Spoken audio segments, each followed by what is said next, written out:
Hello students, आइए देखते हैं चैप्टर 10 की पहली हेडिंग घरेलू उत्पादों में सूक्ष्मजीव के बारे में।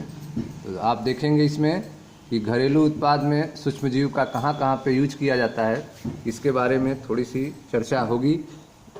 देखें ध्यान से, आपको यह जानकर आश्चर्य होगा कि हम प्रतिदिन सूक्ष्मजीवियों अथवा उनसे व्युत्पन्न उत्पादों का प्रयोग करते हैं। ठीक है, तो जो है माइक्रो ऑर्गेनिज्म हैं, उनके द्वारा बनाए गए या उनसे व्युत्पन्न जो भी प्रोडक्ट्स हैं, उत्पाद हैं, उनका प्रयोग जो है प्रतिदिन किया जाता है। ठीक है, हम प्रतिदिन सूक्ष्मजीवों अथवा उनसे व्युत्पन्न उत्पादों का प्रयोग करते हैं। इसका सामान्य उदाहरण दूध से दही का उत्पादन है। ठीक है, तो आप देख रहे हैं दूध से दही का उत्पादन जो है वह इन्हीं सूक्ष्मजीवों के द्वारा होता है। कौन से सूक्ष्मजीव हैं? सूक्ष्मजीव जैसे लैक्टोबैसिलस तथा अन्य जिन्हें सामान्यतः लैक्टिक एसिड बैक्टीरिया कहते हैं, दूध में वृद्धि करते हैं। ठीक है, और उसे दही में परिवर्तित कर देते हैं। तो आप देख रहे हैं कि यहाँ जो लैक्टिक एसिड बैक्टीरिया है, जिन्हें LAB भी कहते हैं, यही जो है दूध में ग्रोथ करते हैं, वृद्धि करते हैं और उसको दही में कन्वर्ट कर देते हैं। ठीक है, तो आप देख रहे हैं कि हम प्रतिदिन सूक्ष्मजीवों अथवा उनसे व्युत्पन्न उत्पादों का प्रयोग करते हैं। इनका सामान्य उदाहरण में दूध से दही का उत्पादन है। सूक्ष्मजीव जैसे कि लैक्टोबैसिलस, ठीक है, तथा अन्य जिन्हें सामान्यतः लैक्टिक एसिड बैक्टीरिया कहते हैं, दूध में वृद्धि करते हैं, दूध में ग्रोथ करते हैं और उसे दही में कन्वर्ट कर देते हैं, दही में परिवर्तित कर देते हैं। ठीक है, वृद्धि के दौरान लैक्टिक एसिड बैक्टीरिया अम्ल उत्पन्न करता है। ठीक है, जो आपका लैक्टिक एसिड बैक्टीरिया है वह ग्रोथ के दौरान, वृद्धि के दौरान अम्ल उत्पन्न करता है, जो दुग्ध प्रोटीन को स्कंदित तथा आंशिक रूप से पचा देता है। ठीक है, तो आप देख रहे हैं कि जो दूध है उसको लैक्टिक एसिड बैक्टीरिया अम्ल एसिड उत्पन्न करता है और इसके प्रभाव से दुग्ध प्रोटीन जो कैसीन प्रोटीन है वह कगुलेट कर जाता है, स्कंदित हो जाता है तथा आंशिक रूप से पच जाता है। ठीक है, जिसे दही कहते हैं। दही की कैसे करते हैं यह प्रोसेस? तो इसके लिए आपको लैक्टिक एसिड बैक्टीरिया की जरूरत होगी, वह आपको दही की थोड़ी सी मात्रा से प्राप्त हो जाएगी। ठीक है, दही की थोड़ी सी मात्रा निवेश द्रव्य अथवा आरंभक के रूप में, ठीक है, निवेश द्रव्य या आरंभक के रूप में आप दही की थोड़ी सी मात्रा का यूज करेंगे जिसमें लैक्टिक एसिड बैक्टीरिया होता है और इसे ताजे दूध में मिलाया जाता है। ठीक है, इस निवेश द्रव्य में जो आप थोड़ा सा दही यूज किए हैं, इस निवेश द्रव्य में लाखों करोड़ों की संख्या में लैक्टिक एसिड बैक्टीरिया होते हैं। ठीक है, जो उपयुक्त ताप पर कई गुना वृद्धि कर और परिणाम स्वरूप दूध को दही में बदल देते हैं। ठीक है, तो आप देख रहे हैं कि दही जमाने के लिए आप जो दूध में थोड़ा सा दही की मात्रा डालते हैं, उस दही में, उस निवेश द्रव्य में लाखों करोड़ों की संख्या में लैक्टिक एसिड बैक्टीरिया होते हैं, जो उपयुक्त ताप पर कई गुना वृद्धि करते हैं, जिसके परिणाम स्वरूप दूध दही में कन्वर्ट हो जाता है। इतना ही नहीं, विटामिन B12 की मात्रा बढ़ने से पोषण संबंधी गुणवत्ता में भी सुधार आ जाती है। ठीक है, तो आप देख रहे हैं कि जब दूध दही में कन्वर्ट होता है तो जो विटामिन B12 है इसकी मात्रा बढ़ जाती है, जिससे पोषण संबंधी क्वालिटी में भी सुधार आ जाता है।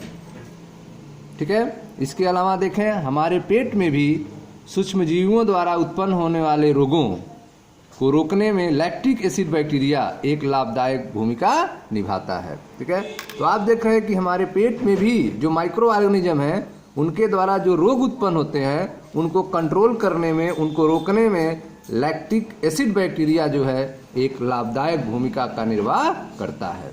ठीक है, आगे और देखें सूक्ष्मजीवों का कहाँ यूज है। दाल चावल का बना ढीला ढाला आटा, ठीक है, जिसका प्रयोग डोसा और इडली जैसे आहार बनाने में किया जाता है। ठीक है, तो दाल चावल को मिला के जो आटा तैयार करते हैं, जिसका यूज जो है इडली और डोसा बनाने में किया जाता है, वह भी बैक्टीरिया द्वारा किण्वित होता है। ठीक है, वह भी बैक्टीरिया द्वारा फर्मेंटेट किया जाता है, बैक्टीरिया द्वारा किण्वित होता है। ठीक है, इस आटे की फूली उभरी शक्ल जो है वह कार्बन डाइऑक्साइड गैस के उत्पादन के कारण होती है। ठीक है, तो जो दाल चावल का ढीला ढाला आटा प्रयोग करते हैं डोसा और इडली बनाने के लिए, यह भी जो है बैक्टीरिया के द्वारा फर्मेंट होता है, किण्वित होता है, और इस आटे में जो फूली हुई उभरी शक्ल आपको दिखाई देती है वह कार्बन डाइऑक्साइड गैस के उत्पन्न होने के कारण होती है। ठीक है, क्या आप बता सकते हैं कि कौन सी उपापचयी पथ कार्बन डाइऑक्साइड के निर्माण का कार्य कर रहा है? ठीक है, तो इसमें किण्वन प्रोसेस होता है, जिसमें क्या आप जानते हैं कि किण्वन क्रिया के लिए बैक्टीरिया कहाँ से आ रहे हैं?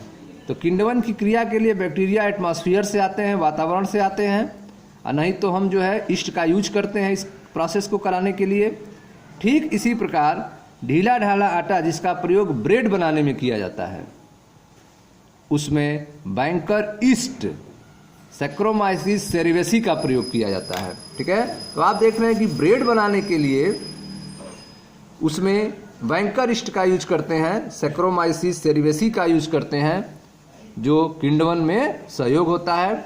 ठीक है, आटे का किण्वन कराता है, जिससे सड़ने से उसमें कार्बन डाइऑक्साइड गैस निकलती है और वह जो है ढीला ढाला हो जाता है, उसमें छिद्र बन जाते हैं।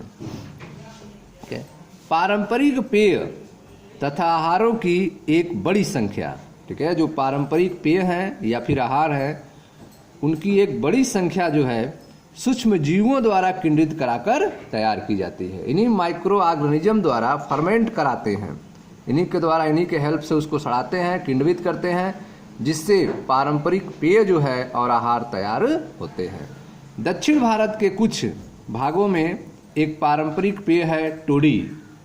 ठीक है, दक्षिण भारत में एक पारंपरिक पेय होता है टोडी। इसे ताड़ वृक्ष के तने के स्राव को किण्वित कराकर तैयार किया जाता है।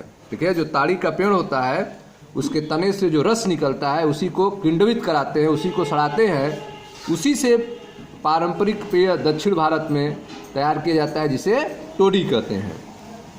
ठीक है, सूक्ष्म जीवों का प्रयोग किण्वित मत्स्य अर्थात मछली, सोयाबीन तथा बांस प्रोह आदि के भोजन तैयार करने में किया जाता है। ठीक है, तो आप देख रहे हैं कि जो सूक्ष्म जीवों का यूज जो है उसका प्रयोग किण्वित मत्स्य मछलियों को किण्वित करने में, सोयाबीन तथा बांस प्रोह, ठीक है, आदि के भोजन तैयार करने में इनका यूज किया जाता है। पनीर या चीज़ एक प्राचीन भोज्य पदार्थ है। ठीक है, पनीर के बारे में आप लोग परिचित होंगे। पनीर या चीज़ जो है एक प्राचीन भोज्य पदार्थ है। इसे तैयार करने में सूक्ष्म जीवों का प्रयोग किया जाता है। ठीक है, तो पनीर और चीज़ को तैयार करने के लिए इन माइक्रो ऑर्गेनिज्म का यूज किया जाता है।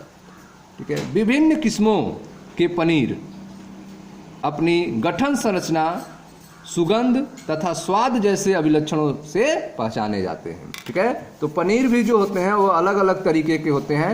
उनकी पहचान जो है उनके स्ट्रक्चर से, गठन संरचना से, उनके महक से, सुगंध से और उनके स्वाद से पहचाने जाते हैं। ठीक है, विशेष सूक्ष्मजीवों के प्रयोग से आते हैं। जो भी संगठन, सुगंध, स्वाद आ रहे हैं वे विशेष माइक्रो ऑर्गेनिज्म के यूज से ही आते हैं। जैसे देखें स्विस पनीर, ठीक है, जो स्विस चीज़ है में पाए जाने वाले बड़े बड़े छिद्र, स्विस चीज़ में बड़े बड़े छिद्र पाए जाते हैं। स्विस चीज़ में पाए जाने वाले बड़े बड़े छिद्र प्रोपियोनी बैक्टीरियम सारमेनाई, ठीक है, प्रोपियोनी बैक्टीरियम सारमेनाई नामक बैक्टीरियम द्वारा बड़ी मात्रा में उत्पन्न कार्बन डाइऑक्साइड के कारण होता है। ठीक है, तो जो आपका स्विस चीज़ है उसमें जो बड़े बड़े छिद्र आपको दिखाई दे रहे हैं वह प्रोपियोनियो बैक्टीरियम सारमेनाई नामक बैक्टीरियम के द्वारा उत्पन्न बड़ी मात्रा में कार्बन डाइऑक्साइड के कारण होता है। ठीक है, राक्यूफोर्ट चीज, जो राक्यूफोर्ट चीज है एक विशेष प्रकार के कवक की वृद्धि से परिपक्व होता है। ठीक है, राक्यूफोर्ट चीज एक विशेष प्रकार के कवक की वृद्धि से परिपक्व होता है, जिससे उसमें विशेष सुगंध आने लगती है। ठीक है। तो आप देख रहे हैं कि राक्यूफोर्ड चीज़ जो है एक विशेष प्रकार के कवक की वृद्धि से मैच्योर होता है, परिपक्व होता है, जिसके कारण उसमें एक विशेष प्रकार की महक आती है।